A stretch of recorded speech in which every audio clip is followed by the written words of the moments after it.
Olá! Vamos começar mais um episódio do nosso Pode Gestar, nosso podcast meu e da doutora Amanda. E hoje a gente trouxe uma convidada muito especial. Já teve com a gente em outro evento, foi super elogiada, foi um evento das paridas, das bebês, das mães que já tiveram filho com a gente. Ela é a Stefânia Cioli, ela é psicóloga materno-infantil, ela é autora deste livro encantador, Te Vejo Mãe, que fala sobre a maternidade, e mãe da Helena. Bem-vinda! Bem-vinda, Stefânia. A gente está muito feliz de você aqui, viu? Mais uma vez. A gente falar sobre maternidade. Maternidade e saúde mental, né? Exatamente. Maternidade que inclusive, me trouxe... Foi ela que me trouxe, a Helena, que foi o divisor de águas na minha vida, para dizer, não, é psicologia que eu quero. Você não estava na psicologia ainda? Não. Meu Deus! Quando a Helena nasceu, eu estava no último período, no último ano de administração. Não acredito. Ela... Mas aí eu não você sabia disso. Nem eu achei que você já era psicóloga e tinha entrado nessa parte da maternidade por causa de Helena. Assim, eu sempre gostei muito de estudar sobre desenvolvimento infantil. Então, eu sempre achei que eu iria trabalhar com criança. Tá. Aí, assim, não, eu vou trabalhar com criança e tal. Aí, saí da escola direto para a faculdade, para um CISAL, fiz fisioterapia, não me identifiquei. Então, depois de 2 anos eu saí, e agora o que é que eu vou fazer? E eu não gostava de ficar sem estudar. Assim, não, vou fazer administração. Enfim. Aí, fui, só que aí no último ano engravidei de Helena.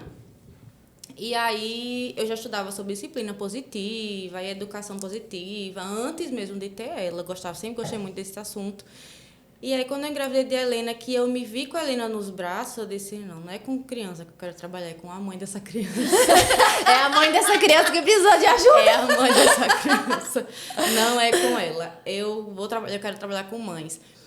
E aí, eu me formei doula depois... que saí da faculdade, eu achei, não, com 6 meses eu volto para o mercado de trabalho. Não voltei, spoiler, não voltei. Spoiler. Eu não voltei e continuei cuidando dela, eu pude escolher, né, ficar em casa cuidando dela.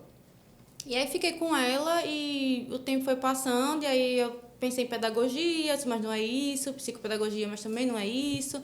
Me formei doula e gostei demais, gosto demais. E aí eu disse, rapaz, eu quero fazer mais, é uma coisa maior, eu acho. E aí eu fui para a psicologia. Aí eu entrei na psicologia, ela tinha o quê? Acho 1 ano e pouco, 2 anos no máximo. E foi 2019, 2 anos, ela tem 2 anos e pouquinho. E assim, por isso que eu digo, ela foi um divisor de águas, porque eu já entrei na psicologia pensando na psicologia perinatal. Então, aí no início o pessoal dizia, mas você vai mudar de ideia, eu acho muito difícil. Mas pode acontecer, né? Quem sabe? Pode acontecer. Eu acho muito difícil. Foi passando o tempo e eu só... Confirmando, né? Tendo mais certeza no coração do que você queria. Muito mais certeza do que eu queria. E aí eu também passei por um processo de adoecimento. Então, acho que isso também trouxe essa vontade maior. Porque foi a partir, eu acho que do meu próprio adoecimento que eu disse, não, eu preciso cuidar das mães dessas crianças. E aí eu me debandei para psicologia e sou apaixonada pelo que eu faço. E a doula? Deixou de ser doula? Aí você focou só na psicologia? Agora, assim, depois da Helena, eu fiz o curso de doula e tal, só que aí ele exige uma disponibilidade muito grande. Com bebê pequeno é complicado. Exato, e eu não tinha rede de apoio para deixar ela. Sim. Então, assim, eu precisava estar abdicada de algumas coisas e ter com quem deixá-la em momentos de urgência, né? E eu não tinha. E aí eu foquei mais na parte da amamentação, então passei um tempo como consultora da amamentação e tal, que aí eu consigo controlar mais o tempo. Isso. E a doulagem acabou ficando para trás. Depois que eu entrei na psicologia, que fui, né, caminhando com ela, aí a doulagem acabou ficando um pouco para trás e eu foquei só nela mesmo. E caramba, você vê, né, como a maternidade, ela tem o poder, ela é transformadora, de transformar as nossas vidas, porque foi a partir de Helena que você viu assim, não é isso que eu quero, é isso daqui. Então, caramba, Stefânia, isso é muito legal, né? E assim, você tomar decisões, né, começar a dar passos e falar assim, é isso aqui agora que eu quero. E foi através da sua filha. Exato. E assim, eu já tinha mudado algumas vezes, né? Eu saí, fui pra fisioterapia, não gostei, fui pra administração. De repente, tu tá querendo fazer psicologia. Mulher, mas a gente, qual é o problema de dar 2 passos pra trás? Não exatamente. Pra dar 10 pra frente. Exato. E aí dei 2 pra dar 10 e agora eu faço o que eu realmente amo fazer. E aí eu entrei na psicologia pensando na perinatalidade. E aí também faço a orientação parental, que uma coisa também não se dissocia da outra. Como que é? A orientação parental, a gente pode ter um processo psicoterápico, então aí é individual e tudo mais, e eu posso fazer uma orientação parental. Então ela é muito mais voltada para essa educação positiva, eu utilizo educação positiva, então mais focado para eu saber lidar com as emoções do meu filho e saber lidar com as questões que vão surgindo. Então, às vezes, eu não digo que você deve fazer, não tem como. Sim. Eu só quero ampliar o seu olhar para você enxergar outras possibilidades de educação e de criação e de dizer assim, não, mas como é que eu lido com isso? Ó, de acordo com o que a gente preconiza, né? Enfim, da disciplina positiva, respeito e gentileza, firmeza e gentileza e respeito, a gente pode fazer o seguinte, e aí eu vou dizendo, a gente pode, vamos abaixar, vamos conversar direito com ela, vamos se colocar no lugar, vamos tentar entender ali o que é que está acontecendo, para a gente não passar por cima dessa criança, não passar por cima desse... E a gente pensa em orientação parental muito com crianças muito pequenas. Gente, a minha mãe de 69 anos poderia fazer hoje para aprender a lidar comigo. Entendeu? Então, não tem essa. Porque sempre é tempo de aprender. A gente está sempre aprendendo. Exato. E aí você diz, eu não consigo mais lidar com as birras do meu... Tá, então vamos tentar entender o que é que tem por trás? Então, a orientação parental ela é mais focada nessa área parental mesmo, assim. De eu aprender a lidar com as questões e me relacionar melhor com as minhas crianças e com os meus filhos, adolescentes, adultos, enfim. Ô, Esté, mas a parte da maternidade tem seu coração, né? Ah, total. Agora sim, isso que ela falou, eu acho que vai me imaginando aqui, deve ser uma coisa que abre muito a mente das pessoas. Sim. Porque assim, imagina, é o que você falou, você não vai dizer o que aquela família vai fazer, mas você vai mostrar outras possibilidades. Porque às vezes a pessoa vem de uma criação, às vezes a pessoa é ensinada uma vida inteira de que só existe esse caminho. Então, você foi criada assim, então você tem que fazer assim. E você vive achando que aquilo ali é uma verdade absoluta. E é a partir do momento que ela vai pro encontro com a Esté e tem a mente, assim, completamente aberta, isso é muito legal. Quando ela abre a mente, assim, da pessoa, a pessoa, caramba, então, peraí, existem outras possibilidades. E talvez uma possibilidade que eu até me reconheça melhor nisso aqui. Exato. E eu tava fazendo tudo de uma forma que não é aquela forma que eu realmente acredito, mas é aquela forma que foi passada pra mim, aquela forma que meus pais fizeram comigo. E se a gente só aprende uma coisa, a gente vai replicar aquela coisa. Exato. Então, você escuta muita gente falando assim, de que, caramba, depois disso aqui, você me abriu a cabeça. Aí, né? Sério, isso deve ser muito bom. E sabe o que é mais interessante? Que você tá lidando com mães e pais. Então, quando a gente consegue que os dois estejam na sessão de orientação, gente, é rico demais. Tem uma dinâmica que eu gosto de fazer para a gente se reconhecer enquanto cuidador. Então, que tipo de cuidador eu sou?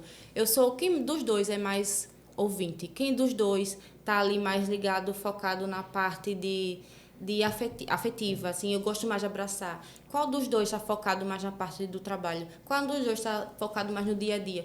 E aí, quando a gente vai percebendo, quando a gente vai vendo isso, a gente percebe que sempre uma coisa pende mais para o lado de uma pessoa ou da outra. Só que isso acaba sobrecarregando o outro. Então, quando eu estou na orientação, que eu consigo enxergar que o outro ali está sobrecarregado nessa criação também, eu falo, epa, peraí. Né? E aí eu consigo dizer, não, Esté, mas eu entendo assim, só que aí a minha esposa entende de outra maneira. Eu entendo assim, minha esposa entende de outra maneira. Então, eu entendo assim enfim, independente da formação, né, do casal. Então, a gente vai abrindo, ampliando esse olhar para entender, não, talvez eu pudesse escutar mais também. Para que as crianças não corram só para ele quando precisam de ser ouvidas, sabe? Para que a criança não corra, para que a criança não busque só a mãe ou só o pai quando precisa de acolhimento. Então, talvez eu acho que eu consigo me colocar mais nesse lugar. E às vezes você fala assim, que um fala assim, de sobrecarga. E às vezes nem eles sabem que estão tendo essa sobrecarga. Na verdade, né? Não quem está tendo, porque quem está sobrecarregado reconhece. Sempre sente. Mas talvez o outro que está ali do lado, depois desse encontro com você, deve virar uma chave de que, caramba... Né? Se tá muito fácil para mim, é porque deve estar muito difícil para o outro, né? Então, assim, eu acho que isso é muito legal. E principalmente, você falou que é muito bom quando vão os dois, né? Os dois cuidadores, enfim, que estão ali à frente. Por quê? Porque a gente fala muito assim, você só vai a mãe, por exemplo. Só vai a mãe. Aí você orienta, você faz, conduz de uma forma, enfim. E aí a mãe, caramba, eu vou aplicar isso aqui na prática, né? E começa a fazer aquilo. Aí o pai não foi, tá? Aí o pai não foi, um exemplo. E aí a mãe fazendo do lado, você quer, chega o pai e fala, mas faz desse jeito aqui. Aí, né, a Esté, coitada da Esté. Acaba com tudo, né? Acaba com toda a programação, planejamento, enfim. Então, realmente, eu acredito muito, Esté, que se deve incentivar muito mesmo que vá o casal, né? Porque é uma tarefa em conjunta. Sim, sim. E um prol único, né? Exato. O interesse ali maior não é o meu dilema com você, assim. É o que eu posso fazer para melhorar minha relação com os nossos filhos. Não é uma terapia de casal, né? Não. O que é que eu posso fazer? Acaba sendo um pouco. Acaba. Porque a gente tem que achar um ponto de equilíbrio entre duas pessoas que foram criadas de forma muito diferente. E tem que achar esse ponto de equilíbrio, senão vai acontecer isso. Vai pender sempre para um lado ou para o outro, dependendo da demanda da criança. Sim, e aí quem tá mais exausto, quem tá mais sobrecarregado, acha que não precisa dizer. Mas aí eu digo, gente, nada é tão óbvio que eu não precise comunicar o óbvio precisa ser dito. Exato, nada é tão óbvio. A gente fala isso direto. É óbvio pra mim, mas pro meu parceiro, pra minha parceira, não é. Então, isso tá me machucando muito, isso tá pesando. E aí a gente acaba adoecendo muitas vezes e entrando no que a gente chama de burnout parental. Não é só burnout laboral que a gente tem, né, de trabalho. A gente acaba entrando no burnout parental. E aí, a gente acaba desenvolvendo, muitas vezes, transtornos que poderiam ter sido evitados se a minha rede de apoio estivesse... Na verdade, assim, eu falo rede de apoio porque nessas orientações, não somente os responsáveis, assim, o pai, a mãe, podem estar lá. É o cuidador mesmo. É o cuidador. Então, assim, ela fica muito tempo com a avó, traz a avó pra gente conversar. Fica muito tempo com a babá? Traz a babá. Traz a babá pra gente conversar, porque é ela que tá ali olhando mais, tá lidando melhor, então ela só me comunica o que aconteceu quando eu cheguei. Né? Então, traz a babá pra gente conversar, e não dura uma sessão só. São várias, são meses, eu não digo a você, são 3 sessões, em 4 sessões a gente não vai. Talvez para algumas famílias funcione, para outras a gente precisa de 2 meses, para outras de 6, para outras de 1 ano. Então, assim, quem vai me dizer o momento em que vocês estão seguros para seguir... são vocês, né?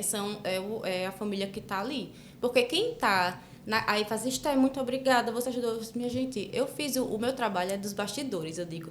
Mas quem está lá realmente trabalhando duro são vocês. E quem colocou em prática o que cabia, porque aí eu sempre digo, olha, todas as informações que a gente trata aqui, todas essa ampliação de olhar que a gente tem, vai depender muito do que é interessante para vocês na rotina de vocês e no contexto em que vocês vivem. Porque eu não posso dizer assim, por exemplo, você tem que botar a criança para dormir. Não, mas estou com dificuldade de amamentação. Não importa, você não pode botar ela para amamentar com você deitada. Você tem que amamentar sentada, porque senão ela vai se acostumar. Mas como é que eu digo isso para uma mulher que está extremamente cansada e que, gente, não tem como, ela não vai conseguir levantar 6, 7, 8... Quantas vezes na noite para amamentar essa criança?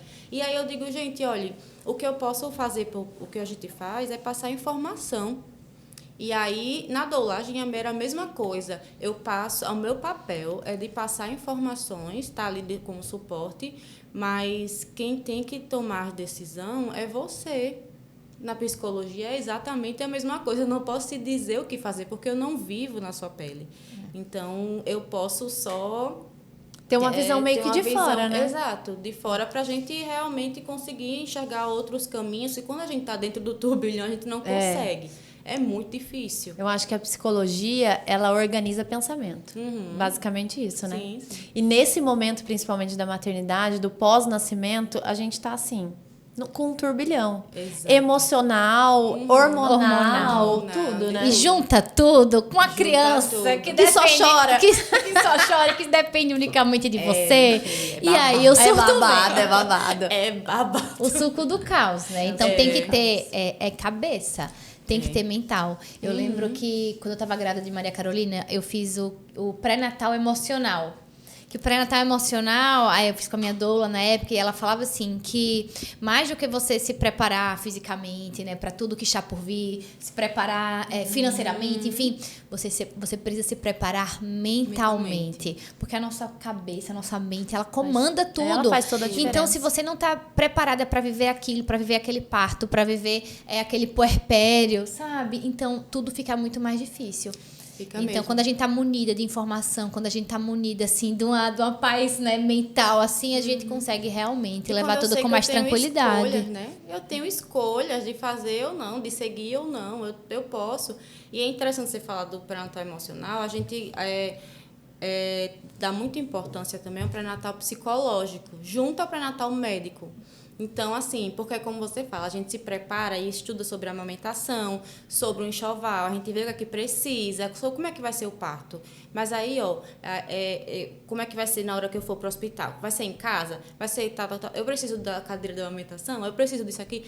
Só que aí, quando a gente para pensar que a gente também precisa estudar para criar nossos filhos, aí faz sentido. Mas eu também preciso me preparar psicologicamente para atravessar essa mudança, né? E a gente fala do pré-natal psicológico como muito importante para a gente conseguir diminuir a quantidade diminuir a probabilidade de adoecimento. A gente consegue identificar fatores de risco. Então, fatores de risco, eu posso dizer a vocês, uma gestação não planejada,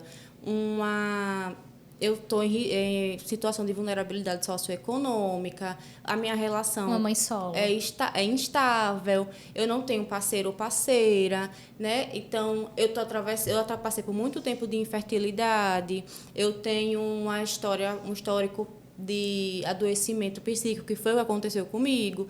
Então, assim, entre outras questões, a gente pode identificar e dar mais atenção a isso aqui, né? Então, não, peraí, vamos trabalhar isso aqui um pouquinho melhor.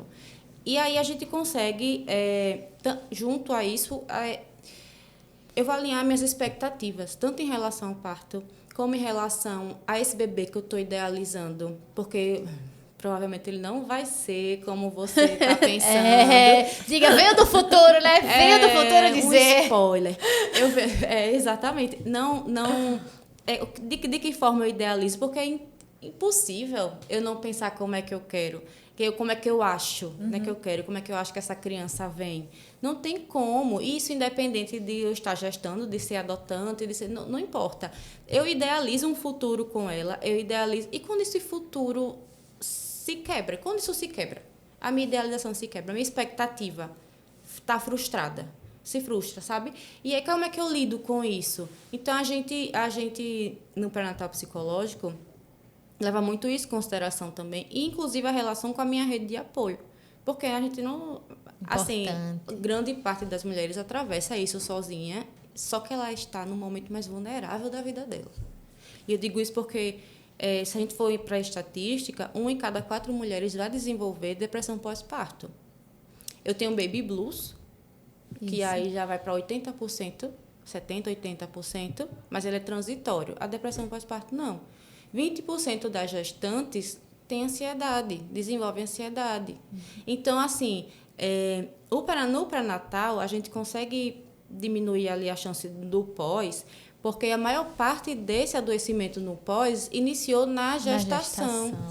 Não é depois. Só que depois se exacerba e se mostra mais, porque eu tô com aquela queda de hormônio, aquela mudança toda, eu tô assumindo mais um papel, meu Deus do céu, e agora o que é que eu fiz com a minha vida? Todo mundo pensa isso. Onde é que eu fui amarrar o meu burrinho? Mas eu planejei tanto, mas eu queria tanto, mas não fala sobre amor. Né? Sim, não tem nada a ver com amor. Não tem nada a ver. Mas, meu Deus, A criança nasceu, eu não tô sentindo nada por ela. Eu só sinto que eu tenho que cuidar. Ótimo. Que bom, é isso que ele precisa agora. Porque é isso que ele precisa agora. Porque o vínculo que você vai ter com ele, você vai construir. É construção, né? É construção para todo mundo. E tem quando a gente fala assim de mudança, não é só simbólica. É mudança biológica mesmo, de estrutura cerebral. Então, assim, tem áreas do nosso cérebro, por exemplo, a gente fala de massa cinzenta e massa branca. Na cinzenta a gente tem ali formada de neurônios, né? Corpos neuronais. E aí ela diminui.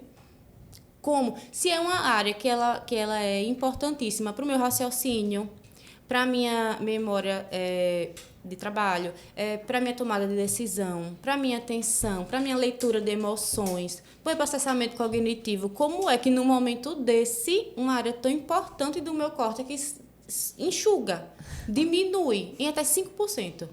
Como que isso? Olha isso. Diga aí, tá vendo? Por isso que as grávidas são esquecidas. Exatamente. Olha a explicação. É biológico, é biológico. Exatamente, não é coisa da sua cabeça.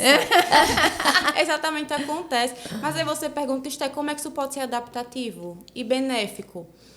Na verdade, o que acontece há uma poda sináptica, digamos assim. Então, o meu cérebro enxuga em áreas que eu não preciso agora e se especializa em áreas que eu preciso nesse momento.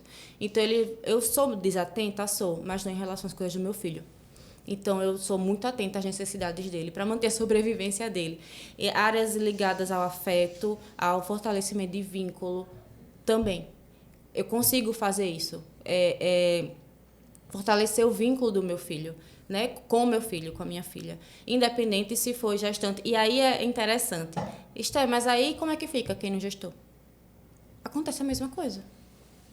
Acontece exatamente a mesma coisa. No caso de adoção, já está dizendo. Pensando, adoção de pais, de mães que fizeram, por exemplo, fertilização in vitro e não gestaram, foram as mães que não gestaram. Isso também acontece com elas. E por quê? Porque eu estou implicada no cuidado. Então, quando a gente fala assim, não, tá vendo? Olha, não vão pegar a minha fala. Vou falar pra você agora. Não vai pegar a minha fala e fazer, tá vendo que a mãe consegue melhor? Não, ela consegue fazer melhor e ela sofre todas essas mudanças porque ela está implicada no cuidado.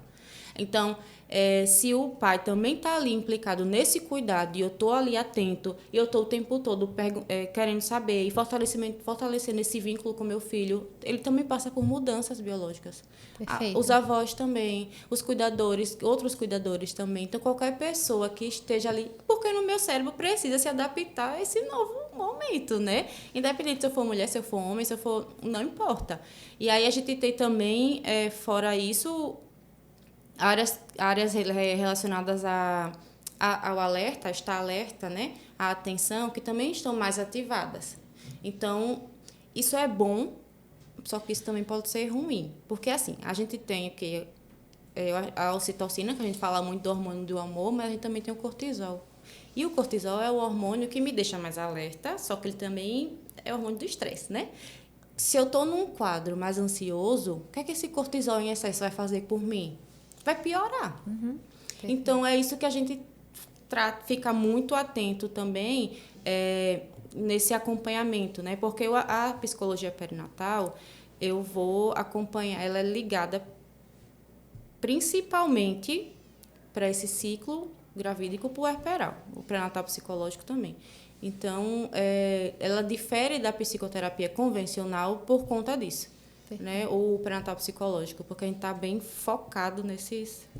E é nessa área que você trabalha? Você trabalha com gestantes ou você vai trabalhar só com a parte de perinatal, depois do nascimento? Tudo. É tudo. Inclusive, a gente até estava falando num episódio nosso sobre frustrações, né? Então, assim, a gente até comentou, uma paciente que se preparou muito para um parto normal, idealizou, mentalizou, enfim, e aí acabou indo para uma cesariana. E aí aquele sentimento de frustração, né? E aí você com o bebê no seu colo, você bem, com o seu bebê bem, e você olhar pra ele e ficar, meu Deus, por que eu não tô feliz se tá tudo bem? E aquele sentimento, né, de frustração mesmo, um vazio. Exato. E a mulher começa a se sentir culpada por estar se sentindo assim. Então, assim, típico caso de uma paciente que pode desenvolver, né, uma depressão pós-parto, de uma paciente que ela precisa ali de um acolhimento mesmo para saber como ser conduzida mesmo diante dessas situações. Você vê muito caso assim? Sim, eu sou um deles. Jura? Ai, conta um pouquinho pra gente. Na verdade, assim, o que aconteceu? Eu já fazia tratamento para depressão desde os 21. Desde os 21. E a Helena nasceu, eu tinha 23. Então, não foi o melhor momento, também não foi planejada. E aí, quando eu engravidei dela, eu precisei retirar. Na época, eu tomava 3 medicamentos. E aí, eu precisei retirar 2. E ficar só com mais leve, né? E ok, eu levei a gestação assim, tranquila, sem intercorrências, mas eu tinha a ideia, eu tinha isso em mente, que eu poderia desenvolver um quadro mais grave no futuro.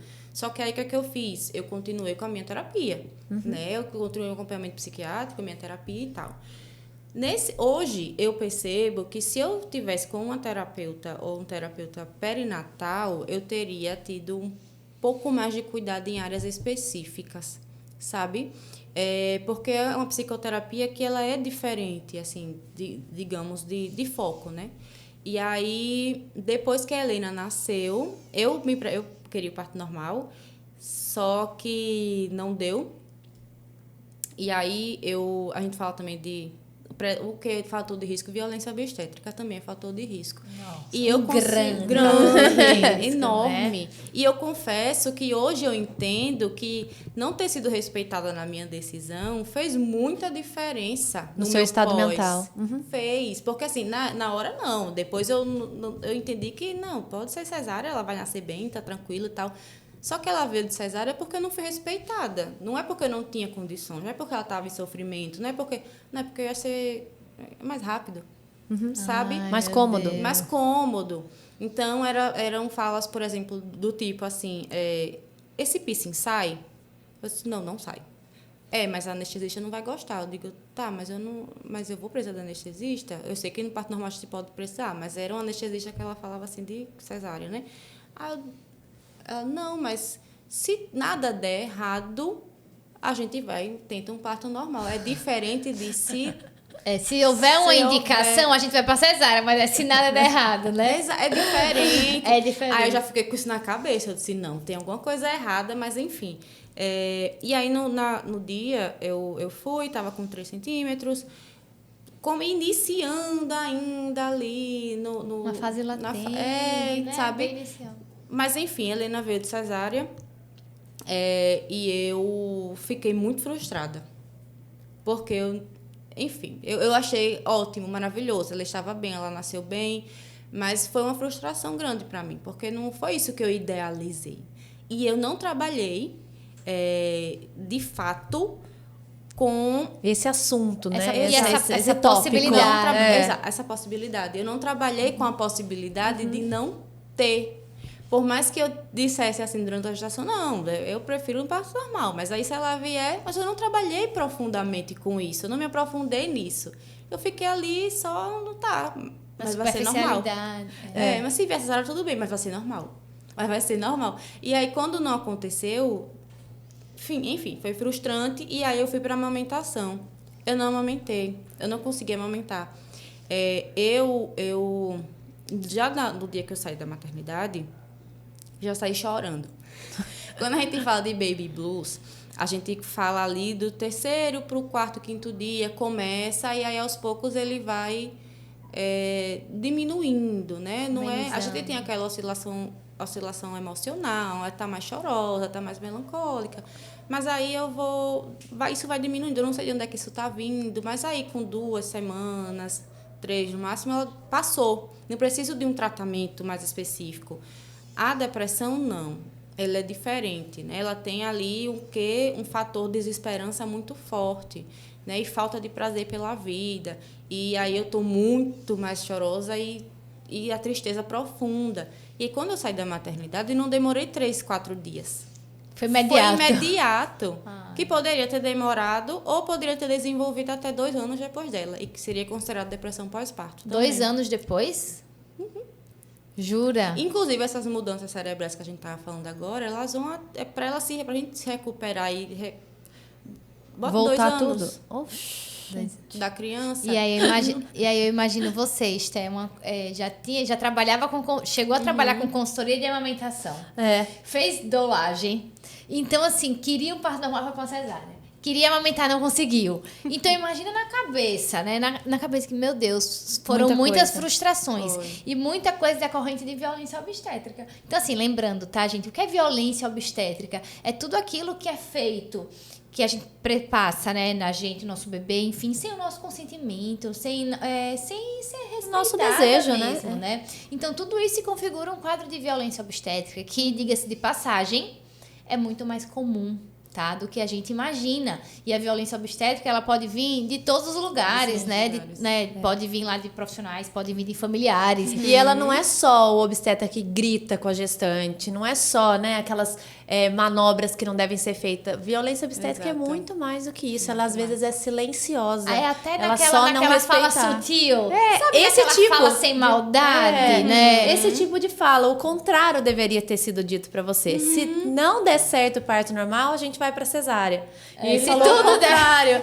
Se tudo der, entendeu? Se nada der errado, vai ser normal. Então, mas como é que eu tô na gestação sem, assim, que eu não tenho... Super baixo risco. Exato, eu não tive decorrência nenhuma. Se eu tive enjoo, eu tive 1 semana no 2º mês, porque eu descobri. Antes de descobrir, eu não sabia de nada, eu não sentia nada. Depois que eu descobri, eita, meu Deus, estou grávida. Agora eu vou sentir um pouco de coisa. Agora eu vou sentir as coisas aqui, né?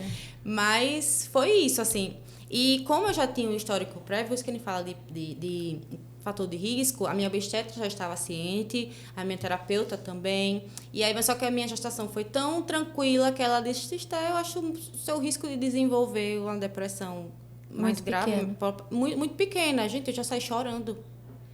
E aí, o que a gente tem que tomar cuidado? A gente fala num período de 40 dias depois do parto, para a gente ver, assim, se realmente é uma depressão pós-parto, se realmente está trazendo um prejuízo. Porque como é que a gente avalia, né, se é realmente um transtorno ou um adoecimento? A gente avalia a partir da duração, da intensidade e do impacto. Então, quão intenso isso está para essa mulher, para essa pessoa, há quanto tempo e qual o impacto disso na vida dela. Se eu fosse, eu sou muito sincera com vocês, se eu fosse esperar os 40 dias para alguém me diagnosticar com depressão pós-parto, eu não sei nem se eu estava aqui. De verdade. Porque, assim, eu já cheguei chorando, eu não parava de chorar, eu não rejeitei a Helena, porque é outra coisa que a gente tem muito no senso comum, né? Não, se ela está em depressão pós-parto, ela vai rejeitar essa criança. Não necessariamente. Eu não rejeitei, eu fiz, assim... tudo que precisava, só quem dava banho era eu, só quem sabe. Mas pode ocorrer também o contrário. Então, a pessoa que ela desenvolve transtorno toque, por exemplo. E aí ninguém pode pegar, ninguém pode fazer nada. Só o jeito dela é o certo. Exato. E aí, como é que essa mulher descansa se só ela isso gera um sabe sofrimento cuidar? absurdo. Muito grande. E uma sobrecarga gigantesca. Muito grande, é um sofrimento muito grande. Só que eu não controlo, eu não acho que você pode pegar, eu não acho que você vai saber fazer, eu não acho que você vai saber dar banho. Ou eu posso desenvolver um toque por limpeza. Tudo tem que estar estéril, tudo tem que estar o tempo todo, sabe? E isso gera além de tudo, eu ainda estou me preocupando com a limpeza da casa, ou com a limpeza do quarto, ou com a limpeza de tudo que é relacionado à criança e ao meu redor. Então, ela se manifesta, o adoecimento se manifesta de várias maneiras. Eu estou muito irritada. Isso também é sinal. Porque, assim, a gente precisa entender até que ponto é natural e de quando passou ali do que é realmente esperado. Por isso que a gente fala em intensidade e impacto. Porque se eu fosse se no meu caso, por exemplo, eu fosse levar em consideração só a duração, eu tentei amamentar a Helena, para explicar essa parte da duração, eu tentei amamentar a Helena, eu contratei consultoras de amamentação, eu fui no banco de leite, porque eu tinha muito leite, mas a Helena nunca sugou. E ela sofria horrores. Parecia que eu tava matando a menina, tentando colocar ela. Minha filha, eu tô querendo lhe dar comida. Por favor, querida. E aí eu colabore. Ajuda aqui, a minha filha. E isso desde o do hospital, não foi o que começou em casa. Ela nunca sugou, a Helena. Mesmo com enfermeira, mesmo com assessora, mesmo, enfim, com banco de leite. Aí eu no banco de leite, ela tirava, que a minha bomba era manual, ela tirava lá naquela bomba maior que no chão, tirava o leite e levava para casa. Aí dava para a Helena e congelava. Só que eu não tinha condições de congelar mais, de guardar mais. Por quê? Eu acordava, ela nem parecia que tinha um relógio de 3 em 3 horas, 2 em 2 horas, 3 em 3 horas, enfim.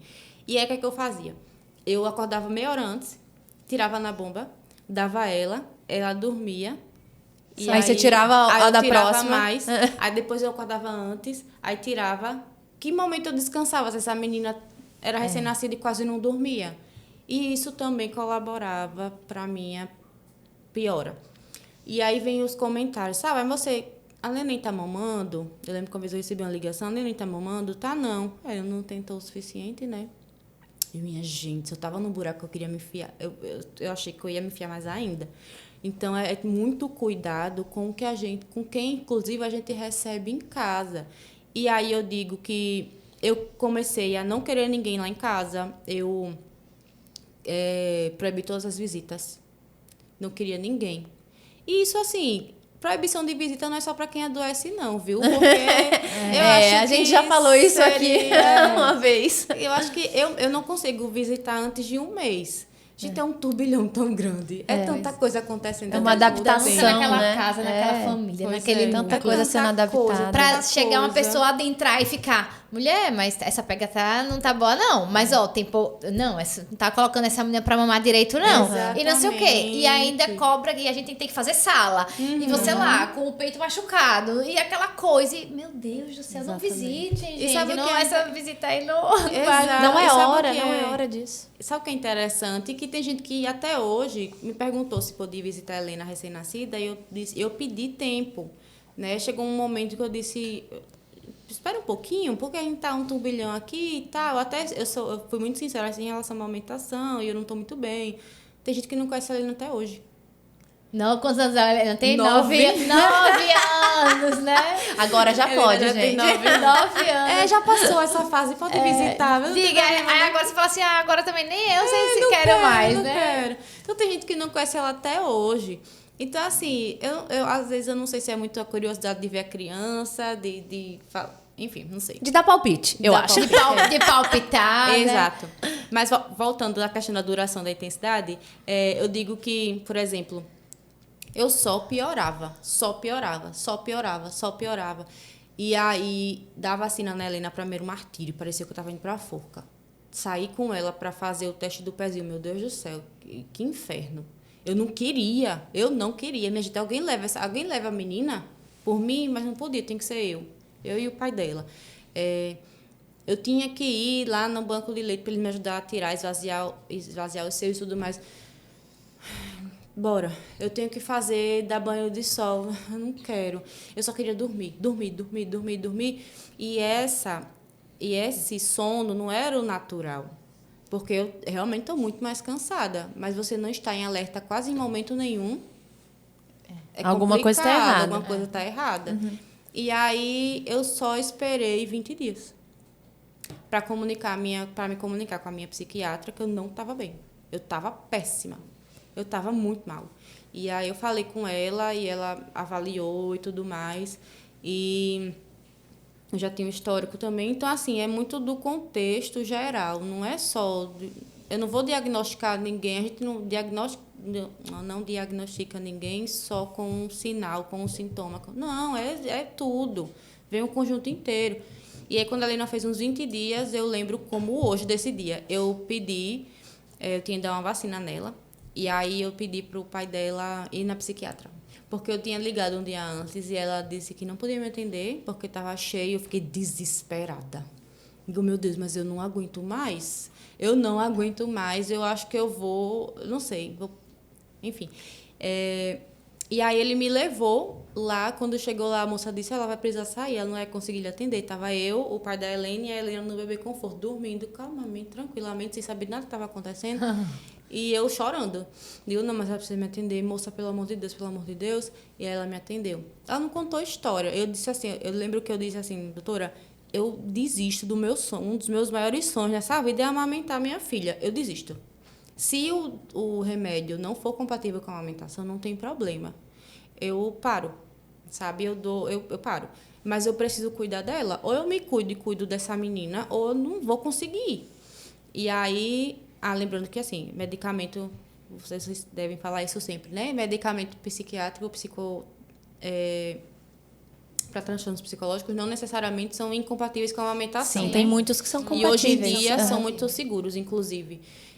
Na época, eu estava tomando 3 que não eram. Eu estava tomando 3 e um deles não era.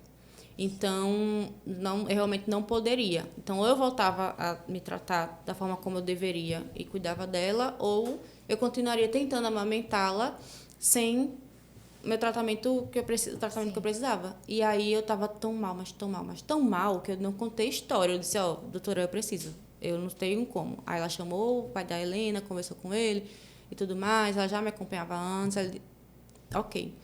Liguei para a minha obstetra, saí de lá, liguei para a minha obstetra, doutora, que também já estava ciente, né, que isso poderia acontecer, e aí falei com ela. Ela disse, Stefânia, tem certeza? O que foi que a psiquiatra falou? Eu falei tudo para ela, vou ter que voltar. Quais são os medicamentos? Esse. Realmente são incompatíveis, não tem como. Você vai ter que tomar um remédio para secar o leite. Minha gente, isso me doeu tanto. Isso me doeu tanto. E aí eu lembro que eu cheguei em casa, minha irmã estava com a minha mãe nesse dia, esperando a gente chegar, e aí eu só fiz, tome, dei a Helena, Helena estava cochilando, eu acho, dei a Helena no colo da minha mãe, me virei, tomei o remédio e fui dormir. Eu só fui dormir, eu não queria saber de nada. Nada do que eu tinha planejado estava dando certo, aí eu fui dormir. Acordo 3 horas depois, com a minha mãe no quarto desesperada, porque a menina não tinha dormido ainda. Ela estava chorando, já tinha feito cocô e ninguém dava banho nela além de mim, só que a mulher do banho estava dormindo e ninguém dava banho nela. E a minha mãe, Stefânia, pelo amor de Deus, você precisa levantar porque essa menina, Helena, não tá, a gente não tá conseguindo, tá todo mundo com medo de dar banho nela e tá todo mundo. Eu digo, tá, me dê ela aqui, já deu mamadeira? Já? Tá, me dê ela aqui, eu botei ela no meu peito, assim, deitei no sofá. Dormiu. Ela dormiu e eu também. Dormi de novo. Ela dormiu. E aí, depois disso, eu fiquei, cara, não é só o peito, não. Não era só isso que ela queria, não. É esse contato comigo. É esse vínculo, essa construção o teu cheiro, de outras tudo. coisas, de outras formas. É o meu balanço, é a minha voz, é o meu cheiro, é a minha forma de cuidar, é a minha forma de pegar. Não é só isso, tem tanta coisa a mais. Que a maternidade não se resume só à amamentação, né? Gente, E nem ao tipo de parto, nem à amamentação. Exato. Mas isso também não deixa de doer, né? Então, a gente passa realmente por um processo de luto pelo que eu idealizei. Só que aí entra um ponto muito importante, né? Que a gente precisa estar bem para fazer o bem pro nosso filho. Eu achei muito interessante isso que você falou, né? Que gente, a máscara de oxigênio primeiro na gente. Não tem sempre, né? Então, assim, se você ter essa sensibilidade de perceber que se você não se cuidasse, você não ia cuidar da Helena, isso é muito importante, né? E eu acho que quem te preparou para que você tivesse essa consciência foi a terapia pré, né? Que você tinha feito. Foi. E assim, mesmo que não tenha sido com uma especialista em perinatalidade, mas ela foi imprescindível para eu entender que eu realmente precisava de cuidado, sabe? Porque senão eu ia deixar passar, porque o que é que eu ouvia? Não, mas isso é normal, porque no início realmente é assim. Todo mundo fica assim. Todo mundo fica mal, todo mundo... São seus hormônios, preste atenção se não é só isso, preste atenção se não é... Mas, gente, não era. Se eu me reconheço... E aí é uma coisa que a maternidade precisa vir junto. Senão a gente se perde muitas vezes, que é o autoconhecimento. E a terapia ela é importantíssima para isso. Perfeito. Porque se eu me conheço, eu reconheço os meus limites. Perfeito. Eu não podia passar dali. Eu sabia que dali eu não conseguia passar. E aí, o que é que eu faço com isso?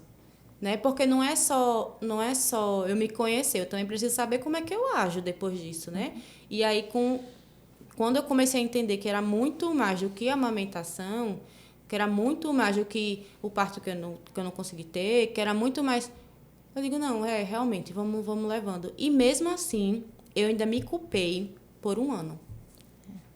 Depois da Helena. Eu me culpei por ter adoecido. E você vê que esse é um assunto muito sensível, porque agora, nesse exato momento, muitas mulheres estão se conectando com você em relação a isso. Porque isso é muito mais comum. Eu sou uma delas, tá? Porque eu tive uma história muito parecida com a sua. Muito mesmo. Eu engravidei do Joaquim, minha primeira gravidez. Até que foi planejada, mas não era bem naquele momento. Mas era uma criança que a gente queria. Foi muito desejo... Assim... quando descobrimos que estava grávida, então todo mundo ficou feliz. Hora nenhuma eu fiquei com dúvida de, ai meu Deus, mas será que era o momento? Apesar de não ser o momento, ainda era a coisa que eu mais queria. Mas eu tive um problema seríssimo de não me sentir feliz com aquela gravidez. Aquela gravidez me trazia problemas físicos mesmo, do tipo assim, eu não me reconhecia, a barriga era um problema pra mim, aí eu tava na residência médica, eu era um fardo dentro da residência médica, todo mundo assim, apesar de ser colegas obstetras, né, que coisa engraçada, isso eu já até falei aqui, mas eu fui muito pouco acolhida, então assim, eu me sentia como um problema ali, né, porque eu era um problema na escala, eu era um problema na cirurgia longa que ia ter e eu tava grávida, eu não podia entrar, então eu era um problema. E eu comecei a me sentir assim mesmo, um problema. E eu não me sentia feliz mais. E aí eu procurei a terapia. Não foi uma pessoa especialista em materno também, materno infantil, perinatal, nada. Mas ela foi um divisor pra mim. E aí o que acontece? Tinha um problema a mais, que a minha mãe teve depressão pós-parto. Então, eu botava na cabeça que o fato de eu não estar feliz, eu ia ter depressão pós-parto. Eu tinha certeza que eu ia ter. Eu falava, gente, eu já não tô feliz agora. A hora que o menino nascer, aí é culpa dela mesmo. Porque aquele monte de coisa... hormônio. Exatamente. E aí, assim, sabia das coisas que tinha acontecido com a minha mãe, porque minha mãe já tinha tido essa conversa comigo. Eu fiz análise muitos anos atrás, né? Muitos anos antes de engravidar, inclusive. Isso foi um tema abordado, né? E ela me falou, ela teve depressão pós-parto séria. E assim, não é que ela me rejeitou, porque eu ainda estava ali, mas ela não me pegava no colo. Ela não me pegava no colo. Ela cuidava de mim de outro jeito. Mas ela não me pegava no colo. Ela não conseguia ficar comigo. E também não conseguia ficar comigo sozinha. Então, eu estava sempre com alguém. E esse alguém era sempre a minha avó, então eu tive uma relação maravilhosa com a minha avó. Ela era sempre o meu porto seguro, muito mais do que minha mãe. Muito mais. E olha como refletiu isso. E eu vim saber da depressão pós-parto da minha mãe depois de adulta. É muito incrível, né? E assim, gente, é biológico mesmo. Talvez eu não tenha tido uma troca biológica com a minha mãe, assim como, por exemplo, a minha irmã teve. Eu vejo que a minha relação com a minha mãe, hoje em dia tá muito bem curado isso, mas antigamente, a relação com a minha mãe era totalmente diferente da que a minha mãe tinha com a minha irmã. E a minha irmã foi a segunda filha. A minha mãe já sabia o caminho. A minha mãe não teve depressão pós-parto na segunda gestação, mas ela teve comigo. E aí, assim, isso me trouxe uma angústia do tipo, gente, eu não tô bem na gravidez, meu puerpério vai ser uma bosta. E aí comecei a tratar, fiz terapia, enfim, era um tipo de análise também, então trabalhou muita coisa, trabalhou novamente essa relação com a minha mãe, trouxe muita coisa disso, e eu vou dizer pra você, meu puerpério foi maravilhoso. Ai, que bom. Ai, glória a Deus. Foi assim, eu não tenho o que dizer, porque foi maravilhoso. Eu não tive rede de apoio, era eu e meu marido. E assim, foi incrível como eu dei conta do meu menino sozinha. E eu não tive nem baby blues. Eu não tive. Pra quem não sabe, baby blues é uma queda hormonal mesmo e a gente fica nesse estado melancólico, depressivo, achando que a gente não vai dar conta. Mas isso é hormonal e isso passa, né? Mas eu não tive nem isso. Foi maravilhoso. E aí a parte da amamentação também foi um problema pra mim, porque eu também idealizava, achava maravilhoso botar um neném e um bebê mamar. E não é assim. Não. O bebê não sabe mamar, você não sabe dar, o seu peito não tá preparado para aquilo. E então é uma questão. E aí eu tive que fazer relactação. Só que assim, eu fui firme mesmo. Eu falei, não, eu vou tentar até o meu limite. Eu sabia o meu limite. Então, a terapia trabalha isso, exatamente isso. É saber o meu limite. Eu sabia o meu limite, eu não tinha atingido ele ainda. Então, eu ainda estava tentando. Aí também tive consultora, começamos a fazer a relactação. Mas eu escutei de uma tia minha falando assim, ninguém na família amamentou, por que você tá nisso ainda? E realmente, eu fui a única de todas as mulheres da minha família a conseguir a amamentação. Nossa. Minha mãe não amamentou, minhas tias nenhuma, as minhas primas que tiveram filho antes de mim, nenhuma mesmo. Eu fui a única que consegui amamentar. E aí eu escutei isso dela e meu marido estava do lado. E ele falou pra mim, não escuta. Ela nem deveria ter falado isso pra você. Sim. E ela me falou num momento que eu estava fazendo relactação. Então, assim, ela estava vendo a trabalheira que era aquilo ali, e bota a sondinha, e põe o leite do lado, e põe o menino pra sugar no peito, e tira a sondinha, e aí acaba o leite. Aquele, né? E ela falou isso pra mim. Por que você tá fazendo isso? Ninguém na família amamentou. Você também não vai, entendeu? Pra quê? E eu falei, não, eu vou. Mas por que o histórico da Eu minha vou. família tem que dizer o que Exatamente. eu vou dizer? Exatamente. Né? E aí Não tem. só que isso me fez bater mais ainda o pé, entendeu? Eu falei assim, querida, Agora você vai ver. Quem vai você acha que eu não vou amamentar? Calma. Pois eu consegui amamentar mas 6 que bom meses. que você teve que isso Sim, mas serviu pra porque- te impulsionar, mas poderia para outras pessoas não exato, terapeutizadas. mas é isso que eu tô falando. Exato, a terapia me preparou para aquele momento de forma que eu tava tão fortalecida, entendeu? Que ninguém conseguiu me derrubar. Porque quando é uma pessoa que não está, vou te falar, ouvir Isso isso, aqui acabou. não vai Aham. impulsionar, vai Aham. simplesmente fazer com que tudo regrida e fala assim, então realmente não foi é pra dado o mim. meu atestado assim, né? Ninguém conseguiu, Genético. não vou conseguir. Virou atestado Exatamente. genético. Você Exatamente. não amamenta porque a sua família não amamenta. Deve Exatamente. existir muito isso, né, Esther? Você vê Tem. no E dia é a dia. interessante você falar assim, na minha gestação eu estava mal, eu não aceitava, eu não tive dificuldade, e eu, na minha cabeça, no puerpério, isso ia ser pior ainda, e não foi. Aham. Eu sabia da minha condição e de que eu tinha uma chance um pouco maior, né, pelo histórico, de não conseguir, de ter um puerpério um pouco difícil, mas a minha gestação foi super tranquila. Então, assim, uma coisa não Tem a ver com a outra. não tem, né? E outra coisa que você também falou muito importante, a minha mãe teve depressão pós-parto comigo, mas com a minha irmã que veio depois, ela não teve. Então, é uma coisa que eu sempre tive medo. Eu disse, eu não sei se eu quero outro filho, porque eu não quero passar Vai- por isso. vai que né, acontece de novo. Eu não quero passar por esse sofrimento de novo. Mas quem disse que vou? Né? Quem disse que você vai passar? Não está registrado no cartório lá, carimbado, que é certo que você vai passar. Então, é muito do fortalecimento que a gente tem antes disso, né? E de se cuidar também por isso. E aí você falou de vínculo também. Eu fui adotada, eu e minha irmã. Nós somos adotadas por 2 mulheres, inclusive, Vera e Ana. Minhas mães, assim, sensacionais, mulheres sensacionais. E aí, quando eu me vi sem poder amamentar a Helena, sabe o que eu perguntei à minha mãe? Minha mãe Ana, que faleceu em 2020, mas ela, assim, apesar de eu estava com 23 anos na época, 22 anos quando eu engravidei, ela não falou para mim, ela ficou extremamente preocupada. Mas ela não falou, só me apoiaram, enfim. E aí eu só perguntei para essa mulher, que me apoiou a gestação inteira, que me cuidou a vida inteira, junto com a Vera. Eu disse, você acha que eu vou ser menos mãe por não amamentar a Helena? Ela nunca me deu um peito. E foi uma mãe sensacional. A Vera ainda é uma mãe incrível hoje, para mim. E uma avó assim, né? Que a Helena é neta única, então vocês imaginem.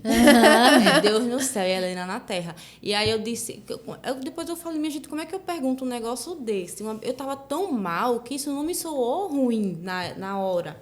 Só que na minha cabeça eu precisava para atestar que eu era uma boa mãe.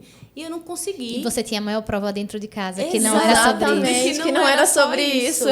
De que não era. E aí você vê, quando a gente fala que essas mudanças acontecem, inclusive em quem não gestou, Tá aí.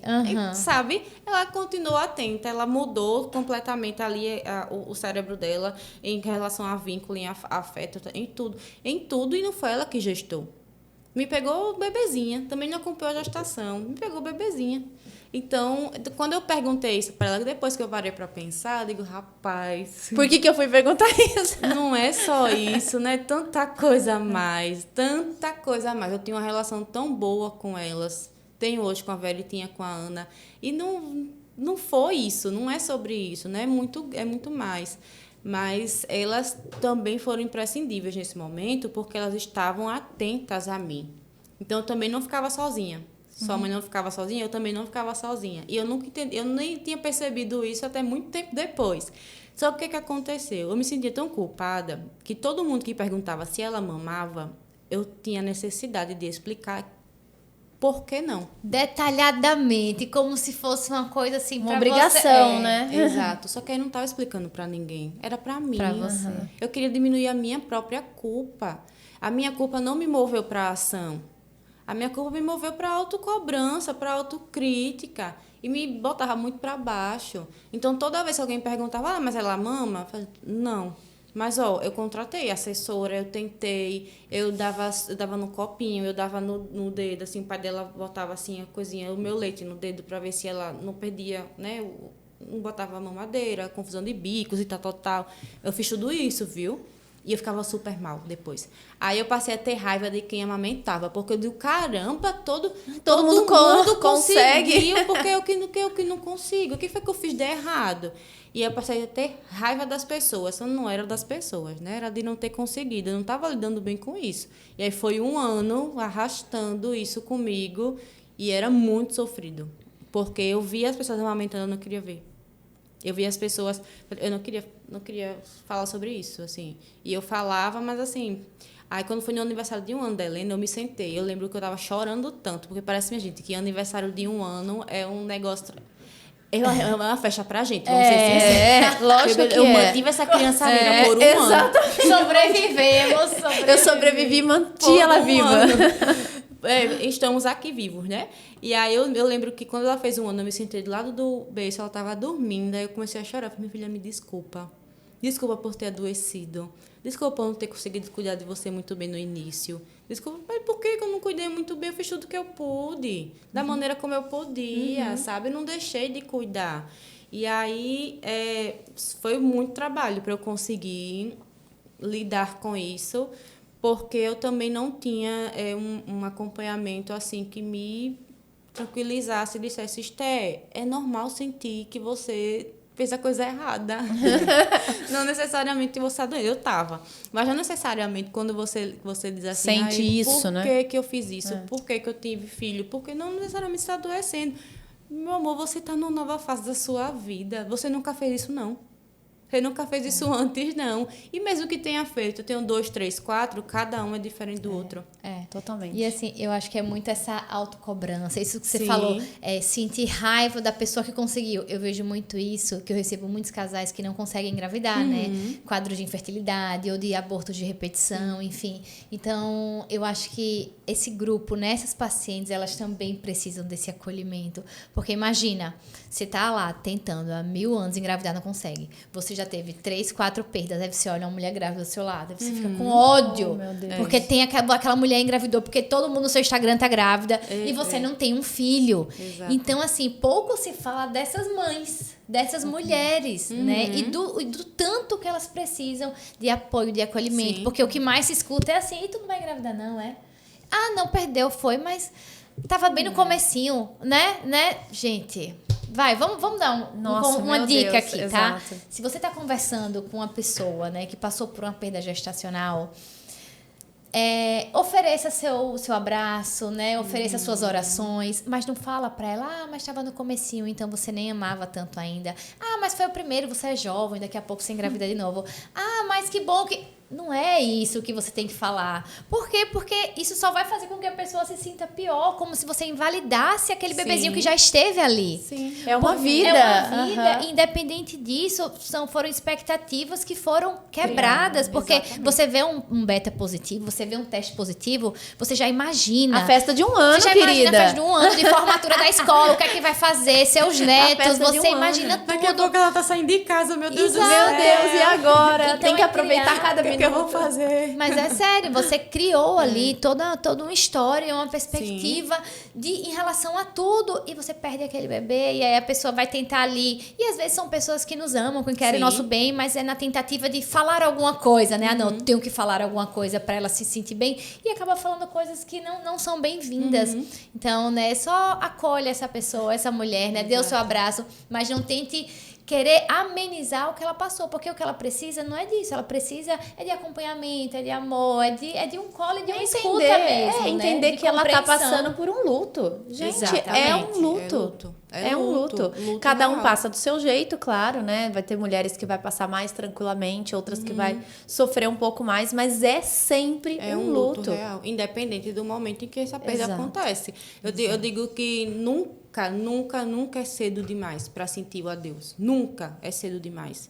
Eu posso sentir com uma semana, eu descobri, não desenvolveu, só está o saco gestacional. Eu sinto. Eu posso sentir. Ou não também. Eu posso perder com 7, com 2, não importa. Mas, cara, eu criei expectativas ali, né? E agora, o que é que eu vou fazer com o que eu criei aqui? São histórias que não vão ser vividas. E isso tira um pouquinho, né, a nossa paz, assim. Sim, e tá tudo bem você se sentir mal.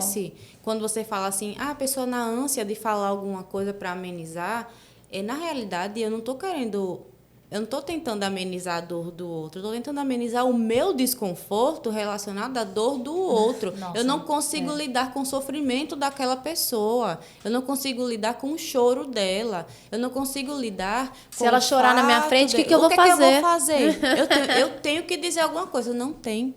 Abraça.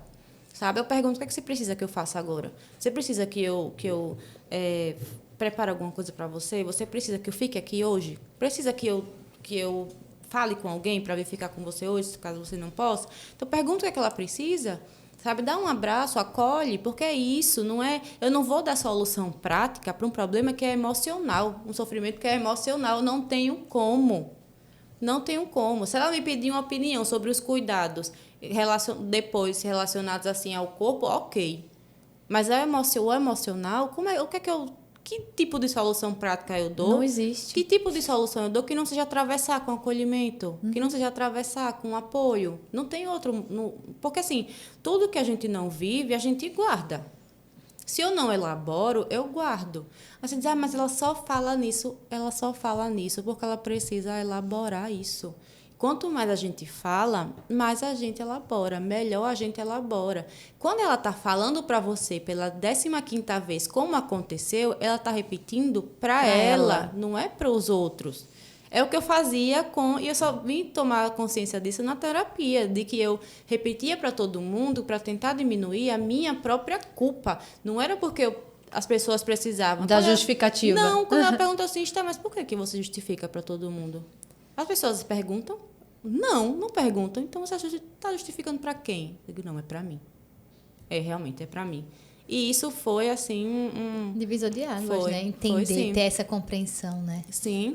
Foi, porque senão a gente fica num ciclo que não termina nunca. Não. E um ciclo de sofrimento. De sofrimento, real. Ô, Esté, conta pra gente um pouco do teu livro. Como é que ele surgiu? Mostra ali o livro. Mostra o livro da Esté. Olhares sobre a maternidade, Te Vejo Mãe.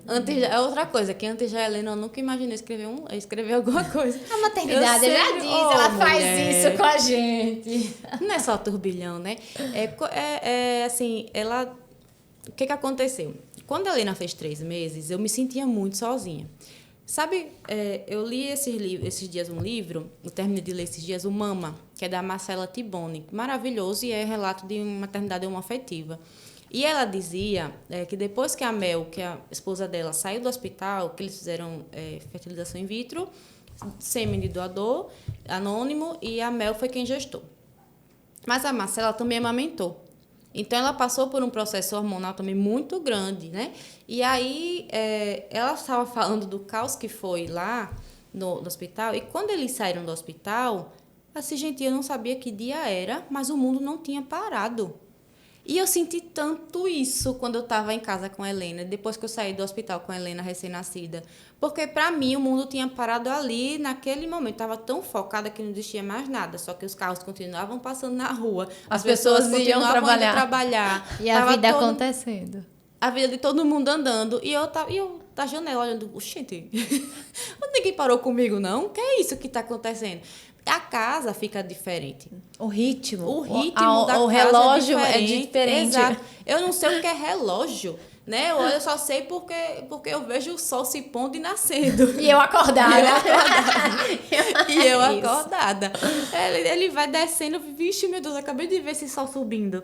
Mas não tenho noção mais, né? E aí ela falou sobre isso, e desde o início eu me senti muito sozinha, mesmo que tendo uma rede de apoio que não tão grande, mas a minha mãe sempre esteve comigo, as minhas mães. E aí, quando ela fez 3 meses, eu estava apresentando meu TCC de administração.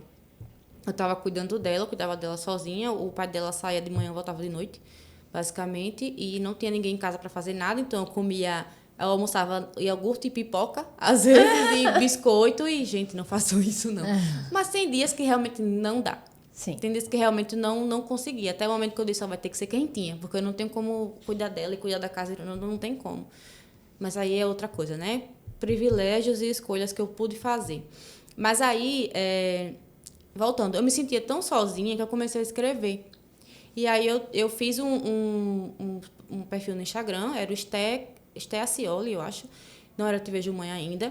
E eu comecei a escrever sobre a maternidade, sobre a minha vivência, sobre a minha depressão, sobre o meu adoecimento, sobre os meus devaneios quando eu estava sozinha, eu morava no 13º andar nessa época e não tinha nada na minha frente, assim. E aí eu era virado para o lado do mar, não em frente ao mar, para o lado do mar, e eu vinha a chuva vindo, que vem de lá, né? Aí eu fazia, rapaz, por exemplo, a chuva vinha, eu tinha uma ideia de texto. Aí eu escrevia sobre qual é a relação da maternidade com isso. Aí eu escrevia sobre.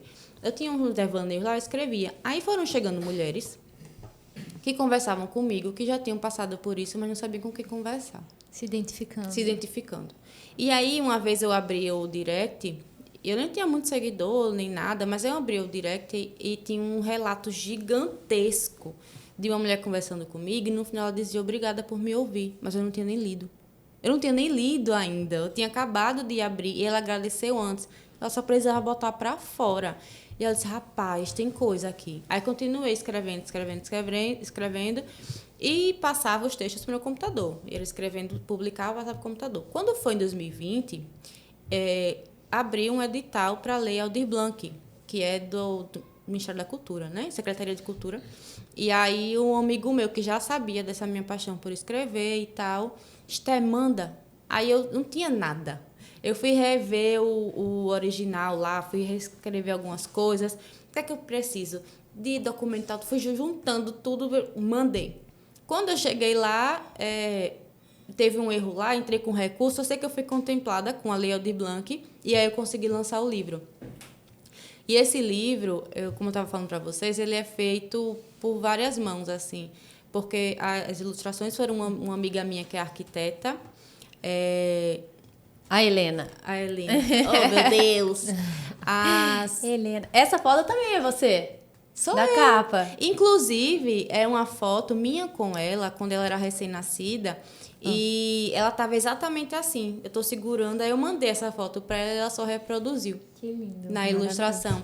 E aí foi o livro tem 2 pessoas que conversavam comigo, que a gente conversava muito no Instagram, pelo Instagram e tal. E aí foi assim que ele surgiu.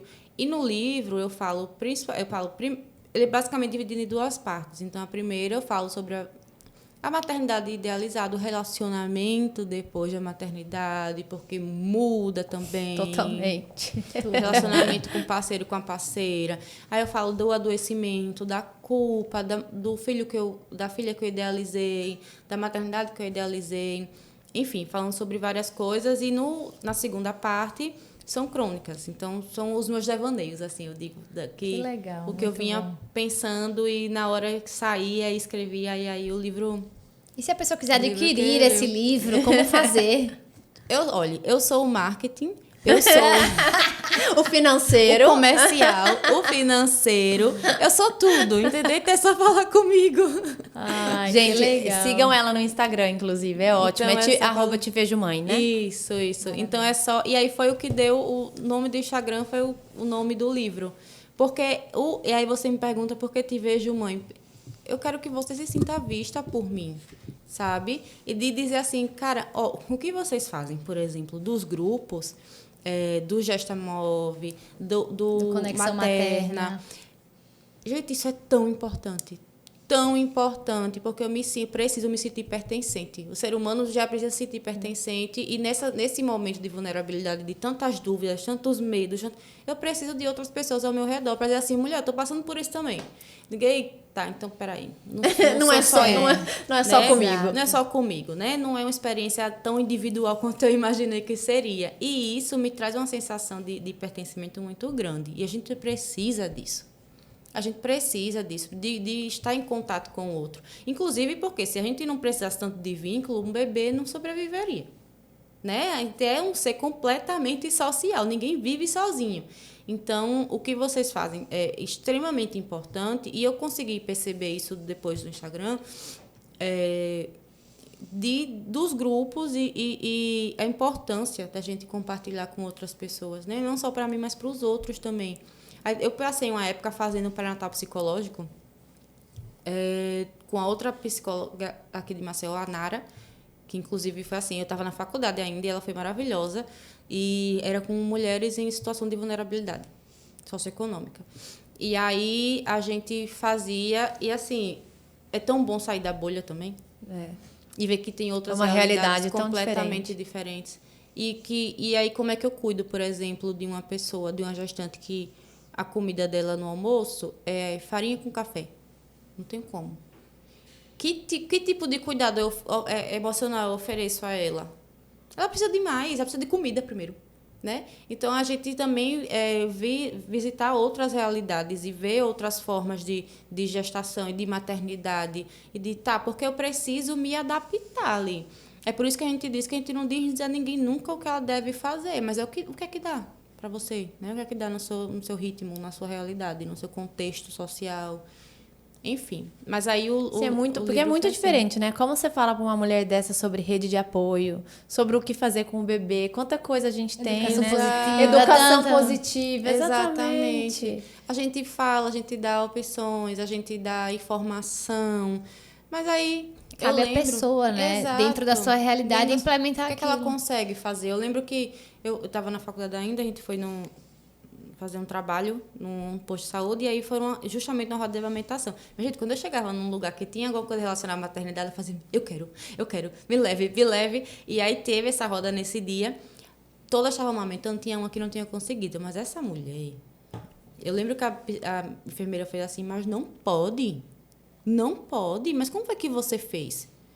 Porque ela aqui, ela tentou assim, ela conseguiu.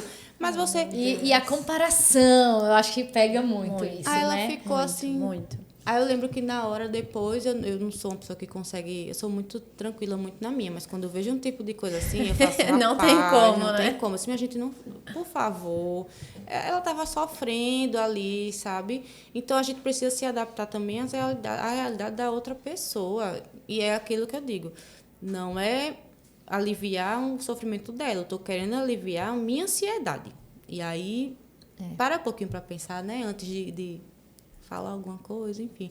Mas o livro foi basicamente assim, ele surgiu da importância que eu percebi de ter outras pessoas que passando pelo mesmo comigo, assim, né?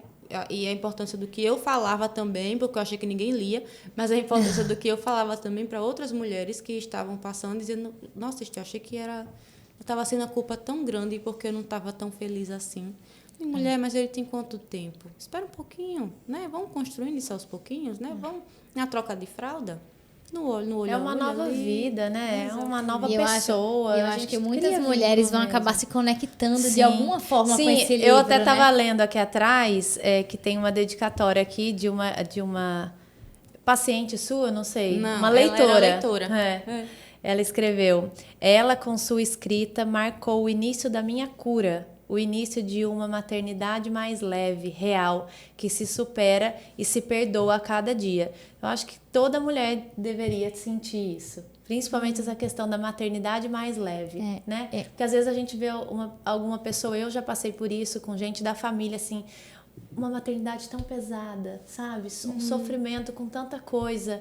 E que eu, como já era mãe, tentava mostrar para ela que existia um caminho mais leve, sabe? Mas nem sempre a pessoa está disposta a entender aquilo. E aí começou a parecer que eu era aquela chatona do conselho, sabe? Não, mas faz diferente, mas não era esse o intuito de ir lá e falar para ela, olha, se você fizer assim, sabe? Então, é uma linha muito tênue e muito difícil. E aí eu parei de falar, inclusive, parei de dar conselho, parei de falar, porque eu falei, não sou profissional para isso. Talvez a informação, o jeito que eu esteja passando essa informação, tá entendendo como, nossa, então ela é a dona da razão, porque tudo que ela fez com o filho dela deu certo e tudo que eu tô fazendo tá errado. Mas não é, eu vi a pessoa em extremo sofrimento, sabe? E aí eu comentava com meu marido, poxa, eu quero fazer alguma coisa por ela. Exato, eu fazia assim, eu sei que tem como ser mais leve. E não é a minha receita, é porque eu tô vendo que tá pesada demais. E tem como ser. E não existe uma receita de bolo, né? Então, cada caso tem que ser conduzido dentro da sua individualidade. Então, assim, eu acho que a maternidade, ela já traz uma culpa, né? Aquela frase assim, meu Deus, nasceu uma mãe, nasceu uma culpa. Mãe, nasceu uma culpa. Então, assim, eu trago um pouquinho da minha história, assim, de que eu tive uma gestação muito tranquila. Eu trabalhei minha gestação inteira, até 39 semanas. Eu fazia parto normal ainda, estava lá fazendo parto. Então, eu tive uma gestação muito leve. Eu tive um parto normal, que foi o que eu sempre quis. Consegui ter meu parto normal. Então, eu amamentei minha filha há mais de 1 ano. Então, assim, eu sempre tive assim, caramba, tá tudo tão tranquilo. Eu dou tanto conta de tudo, né? Aquela sensação, assim, que pra mim, essa fase inicial, eu juro, foi uma fase leve, foi uma fase tranquila. E aí, eu me vi depois numa situação de que começou a me pegar quando eu tinha que, minha filha maiorzinha já, e o meu trabalho, que eu preciso ter disponibilidade, né? Então, eu tive que sair da festinha de Natal dela, que ela estava tendo apresentação, eu saí da festinha de Natal porque tive que fazer um parto. Então, isso, com ela maiorzinha, começou a vir os questionamentos, né? Porque a mamãe me coloca para dormir, mas quando eu acordo ela não está em casa, porque eu saí para fazer um parto. Por que a mamãe não vai me ver na natação? Por que a mamãe saiu da minha festinha da escola? Então, começa a pesar muito isso. Então, aquela cobrança da mulher que tem que ser mãe, que tem que ser profissional, que tem que cuidar da casa, que tem que cuidar da casa, que tem que cuidar da família, que tem que gravar conteúdo, que tem que, né? Então, assim, fazer dancinha pro TikTok, e que tem que ter, e que tem que treinar, e que tem que ter vida social, e que tem que, mas a gente não tem que nada. Então, assim, acaba que eu tô, inclusive, né, minha abordagem principal da minha terapia é isso, é aprender a lidar melhor com toda essa situação, porque já existe uma cobrança pessoal minha comigo mesmo, e aí tem a cobrança da sociedade, né? Tem a cobrança da minha filha, tadinha, que quer o quê? Que quer um tempo de qualidade, que muitas vezes eu não consigo dar porque eu tô num parto, porque eu tô no consultório, porque eu tô gravando, porque tudo aquilo. Então, assim, é a gente reconhecer que a gente precisa ser conduzida sobre a orientação de um profissional para que aquilo não seja um peso. É eu entender que, assim, que antes de ter minha filha, Maria Carolina, eu tenho que ter meu trabalho, que é com ele que eu consigo proporcionar o que ela merece, enfim. E é como você fala, Maia, é uma linha muito tênue. Também de não deixar de ser consumida por trabalho, e aí perder os momentos que eu tenho com minha filha, mas saber equilibrar tudo isso sem se sentir tão culpada. Tão culpada, Então, e a culpa, assim, ela quer nos dizer alguma coisa, não quer? Ela não vem à toa. E o que eu digo é que ninguém se questiona se não ama. Ninguém se questiona se não se responsabiliza. Então, a culpa também fala de amor e também fala de responsabilidade. Você se questionar já é um passo gigantesco, já mostra o quanto que você se importa, né? Exatamente. Então, assim, o que é que pode acontecer? Ou a gente começa a se culpar demais e isso vira um peso e nos paralisa, ou ela nos move para a ação, que é o que está acontecendo com você. Então, peraí, eu vou buscar meios de tentar estar mais presente, mas também não vou deixar meu trabalho de lado, porque não só é com ele que você proporciona, mas é porque você ama o que você faz. Então, é importante para você também. A máscara de oxigênio primeiro em você. Exato. Passou de episódio de podcast para sessoterapia aqui. Exatamente. Então, o seu trabalho curando as feridas. Importante para você. Não só para Maria, mas para você principalmente. Já se imaginou sem fazer o que você faz? Não. Não se imagina, gente. Não se imagina. Eu hoje não me imagino não atendendo meus pacientes. Não consigo. Eu lembro que a Helena fez, mãe, se você atende outras pessoas, por que você não pode me atender também? Eu sou meu amor. Porque aqui eu não sou psicóloga, eu sou sua mãe, querida. Então, quando eu tenho uma demanda, eu vou conversar com a sua psicóloga. E eu acho que é trazendo também isso para os nossos filhos, né? Então, eu tento passar isso para Maria Carolina, de que, mamãe vai sair para trabalhar, mas né? Eu não falo para ela como se fosse um fardo. Uma queixa, né? Uma murmuração. Não, filha, olha, mamãe vai agora tirar um bebezinho da barriga da mãe dele para entregar para aquela família. Então, isso até gera nela uma admiração. E eu vejo que ela me admira nisso, sabe? Então, assim, é tentar mostrar... É uma criança, né? Minha filha tem 3 anos. Então, a forma que eu preciso abordar, a forma como eu abordo isso dentro de mim, né? Você. E como eu vou reverberar isso também para minha família. Sim, então, é importante para ela entender também, e isso vai repercutir lá na frente, dela saber que o trabalho também dá para se amar o que faz, que não precisa ir triste pro trabalho, que isso não vai trazer uma angústia, né? Que ela procure também algo que ela ama para fazer. Isso diz muita coisa mesmo. Muita coisa. E isso também, por exemplo, vai ter dia que você não vai querer ir. Tem dias que a gente não quer fazer. Tem dias que eu não quero sair de madrugada e deixar minha filha, meu marido para sair. Tem dias. Nem todos os dias a gente tá super, hiper, ultra, mega animada pro trabalho. Gente, é irreal. Sim. Só que aí, filha, se eu preciso falar com ela, mostra a sua vulnerabilidade também. Não tem problema não, sabe? De dizer, filha... Hoje a mamãe tá cansada mesmo. Hoje a mamãe também gostaria de ficar com você, sabe? Hoje eu também gostaria muito de estar aqui com você, só que a mamãe precisa ir, porque também tem outras pessoas que estão esperando por mim, eu também preciso, né? Então, a gente também pode demonstrar vulnerabilidade para os nossos filhos. Helena me vê chorar e me acolhe hoje, mas porque eu acolhi ela sempre quando ela chorou. E aí, eu ficava nessa... Mas não pode, ela pode ver. E eu ouvia muito, você não pare de ficar assim, porque senão a menina vai sentir, pare de ficar chorando, porque a menina... Mas, minha gente, emoção a gente não controla. E se eu não demonstro a Helena que em alguns momentos eu estou triste, eu estou chateada porque eu não estou com ela e tudo mais... Se eu não fico mal, que nível de perfeição essa menina vai achar que precisa alcançar? Exatamente. Para me acompanhar. A minha mãe nunca mostra tristeza, então por que eu vou mostrar? Exato. Então eu não posso chorar, então eu não posso sentir, minha mãe não então chora, eu não posso então sofrer. Eu não posso chorar. E aí, por exemplo, tem momentos que eu digo, ai filha, eu hoje gostaria de ficar em casa com você mesmo. Mas a mamãe precisa trabalhar. E ainda bem que eu amo o que eu faço, eu digo a ela. Porque realmente não precisa ser um fardo. Eu também gostaria, mas não é um fardo para eu ir. Eu amo muito o que eu faço. Às vezes eu olho, o nosso consultório, a clínica é virada para o mar, eu faço, meu Deus, eu queria estar nesse mar. Mas ainda bem que eu amo o que eu faço. Porque não é um sacrifício para mim. Porque tem que existir um propósito muito grande naquilo que a gente faz, né? É aquilo que a gente sempre fala, tem que amar, né? Tem que querer. Então, quando a gente ama o que a gente faz e nos dias que a gente tá cansada, mas a gente vai fazer do mesmo jeito. Então, existe um propósito por trás daquilo tudo. Então, eu acho que reconhecer isso é o primeiro sinal, né? E que nossos filhos também reconheçam. Que a gente também tem limites e que a gente também fica triste. Eu vou muito feliz trabalhar, mas eu também fico triste de te deixar. Né?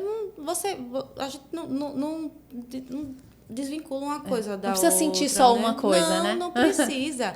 Agora, assim, tá me paralisando demais, isso tá me consumindo demais, isso tá me trazendo muito sofrimento. O que é que eu posso mudar, né? Que tipo de rota eu posso recalcular para modificar alguma coisa aqui?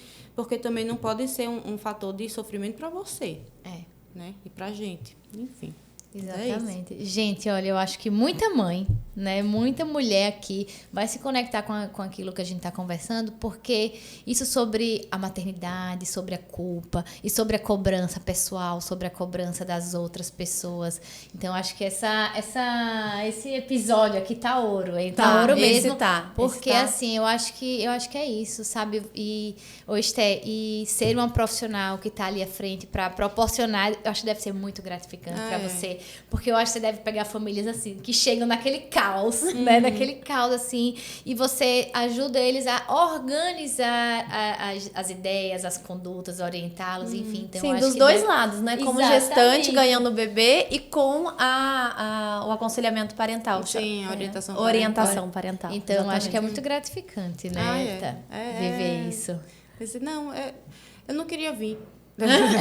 Da primeira vez. Mas que bom que eu vim. Mas que bom que eu vim. Aí vamos a segunda pra ver como é. Vamos a terceira, vamos... Porque às vezes a gente fica meio receoso mesmo. Mas o que é que essa mulher vai me dizer? O que é que ela vai fazer? É muito mais de você se reconhecer enquanto cuidador do que você... Eu não vou eliminar os comportamentos difíceis do meu filho, falando da orientação parental, né? Eu não vou eliminar, eu vou acolher e vou ajudar ele a atravessar isso com uma regulação emocional que ele ainda não consegue fazer sozinho. Então, é corregulação. Eu preciso de outra pessoa para me ajudar a entender como é que eu ajo. Né? Ninguém nasce... Eu não nasço sabendo aprender arrumar uma cama. Eu preciso que alguém me mostre como é que arruma uma Foi cama. ensinado aquilo, exatamente. Eu vou arrumar do mesmo jeito que você, não. Não vou. Mas eu vou arrumar. Do meu jeito, da minha maneira. E aí também é outra coisa, alinhar as expectativas com o que é que o meu filho pode me oferecer. Eu não posso pedir demais do que ele não tem condições de me entregar. E isso é em todo... Por isso que eu digo orientação parental para qualquer momento, porque isso diz sobre o mundo todo. Eu não posso esperar de uma pessoa que ela não pode me entregar, que ela não tem condições de me entregar. E eu também tenho que saber até onde eu posso entregar para o outro. Né? Porque se ele estiver esperando demais de mim, eu vou dizer, até aí, daí eu não passo. Então, infelizmente, eu não vou poder te entregar isso, não. Então, a orientação, ela vai além, sabe? Ela acaba indo além, assim como a psicoterapia, seja perinatal ou não, mas ela acaba indo muito além, assim, da minha relação comigo, da minha relação com o mundo, com a minha família, com tudo. Então, gente, acredite, sozinho é muito mais difícil pra gente conseguir, tá? Gente. Busquem ajuda. Exatamente. Tem gente que tem ainda uma resistência, mesmo nos dias de hoje. Eu ainda vejo que coisa as da pessoas terapia, né? têm muita resistência de que não se rende, né? Só que depois que vai, sério, eu não conheço uma pessoa que foi e que falou assim, isso daí, não. Você é uma delas. Eu uma delas. Não, eu comecei a fazer, ano passado. Foi. Ano passado, até então nunca tinha feito. E minha irmã, ela é psicóloga, enfim. Mas assim, não foi por nada. É porque eu achava que eu não preciso. Tá tudo tão bem na minha vida. Tudo aconteceu sempre de forma tão tranquila que eu nem preciso. Só que aí precisei em uma situação, fui. E aí depois eu vi que, caramba, eu sempre precisei.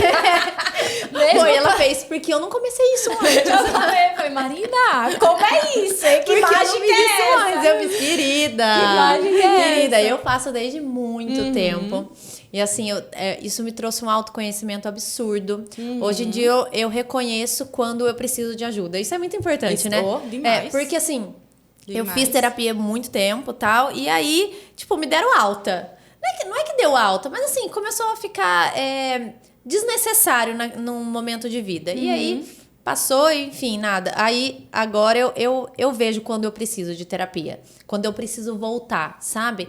Mas na grande maioria das vezes, eu me analiso. Sabe? Quando você já tem um autoconhecimento bom, assim, eu me analiso, eu começo quando eu vejo que o negócio tá muito encalacrado ali, eu começo a analisar e tentar ver de outros ângulos, coisas que eu aprendi na terapia, E o nosso papel né? é esse, enquanto terapeuta. Eu quero que você voe. Eu não vou manter você comigo para sempre. Justamente o que eu quero é lhe dar ferramentas para que você consiga racionalizar isso e saber o que fazer com isso. Porque também não adianta eu me conhecer demais, mas o que eu faço? Meu Deus do céu. Então, eu não vou manter você para sempre comigo. O meu papel é que você não precise de mim. Né? Meu objetivo é que você não precise de mim. E é engraçado, porque assim, eu meio que me fecho em mim mesmo. Meu marido já sabe, eu digo assim pra ele, me dá uns dias. Alguma coisa aconteceu, sabe? Me dá uns dias que eu tô fazendo a minha própria análise. E aí, às vezes, eu dou alguma devolutiva pra ele, por exemplo, se eu e ele tivermos algum problema. Às vezes eu dou uma devolutiva pra ele, outras vezes eu nem dou. O negócio passa, eu me analisei, eu vi o negócio que eu precisava resolver, ou não, ou isso aqui é desnecessário, eu tô botando muito valor a isso e não preciso. E tem vezes que passa e as coisas fluem como se nada tivesse acontecido. E tem outras que não. Agora a gente precisa sentar e resolver um negócio aqui. Então, e isso eu acho que é da maturidade da análise mesmo, da terapia de muito tempo, de você se autoconhecer e saber quando abordar, quando não precisa, quando você pode passar por isso tranquilo, onde é quando que eu ponho não. minha energia, onde é que eu não Exatamente. Qual é o meu limite? Qual é o meu Exatamente. limite, até isso. onde eu posso ir, até onde o outro pode ir comigo. E isso é extremamente Graças importante. a Deus eu sou terapeutizada. Graças a Deus eu estou me terapeutizando. É isso, amiga. É isso. O objetivo é esse. Mas a terapia, ela não é linear, nada nessa vida é linear, né, gente? E a terapia também é da mesma forma. Então, vai ter momentos em que eu acho que eu não preciso dela pra...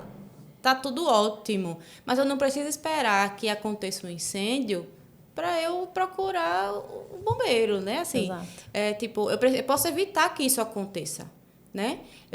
A gente pode procurar antes de que algo muito forte aconteça com a gente. É Então, prevenir, assim, né? Prevenir, Cuidar. exatamente. Essa prevenção. Ai, foi muito bom, gente. Foi um papo muito gostoso. Ô, Esté, fala assim, vai, olha para aquela câmera. E se você pudesse dar um conselho para uma mulher que está passando por alguma dessas fases aqui que a gente conversou. Eu tenho uma coisa que eu digo sempre. Eu vou olhar para lá. Olha para lá. Tenha paciência com você. Você está aprendendo a ser mãe agora. Seu filho também está aprendendo a ser filho agora. Você não é mais só filha, esposa, trabalhadora. Você agora é mãe, mas só os outros papéis não foram deixados de lado, eles não deixaram de existir. Então, tenha paciência com você. E é aquela coisa, né? Não espere que fique muito forte, muito limitante para buscar ajuda Muito se difícil. você precisar. Muito difícil, não espere. Mas tenha paciência, sabe? Foram 9 meses gestando, não vai ser em 2 semanas, 3 semanas que as coisas vão se resolver. Dê tempo para você se reconstruir, para essa adaptação. É importante, né? Seja gentil. Seja gentil. Sabe que no meu celular tem uma nota assim, bem na frente, ela diz, seja gentil com você mesma, porque a maior crítica que a gente tem dentro da maternidade é a gente. É a gente mesmo. É a gente mesmo. Então, seja gentil com você. Seja gentil com você. Exatamente. Gente, então é isso, É né? isso. Nossa, eu acho que ficou muito bom. Esté, muito obrigada, tá? Pela eu sua que agradeço. presença. Foi Como a ótimo. doutora Marina falou, a gente já participou de alguns eventos, né, que a gente fez com as nossas pacientes no Conexão Materna. Virão outros também, porque como profissionais, né, a gente tá aqui mesmo para incentivar, para orientar essas mulheres, enfim, e ser aquele ponto de partida para que ela, né, fique bem, viva essa fase com muita tranquilidade, com muita leveza e com esse suporte emocional que precisa existir nesse momento tão crucial. Eu acho que ele deveria fazer parte do pré-natal de todas as mulheres. Sim, deveria. Inclusive, o SUS tem lei para isso, mas assim, a exatamente. gente sabe que na prática muitas vezes não acontece, mas tem acompanhamento psicológico para gestante já. Olha aí. Precisa ter. Que ganho. Gente, então Esté, é isso, muito Esté. obrigada mais gente. uma vez. Eu Gente, que te agradeço. beijo, mãe. Falem com ela lá na bio, ela entra em Obrigada contato com pela Eu vocês. que agradeço, gente, pelo convite mais uma vez e vamos aí para os próximos. Vamos, se Amém, Deus amém. quiser. Tchau, tchau.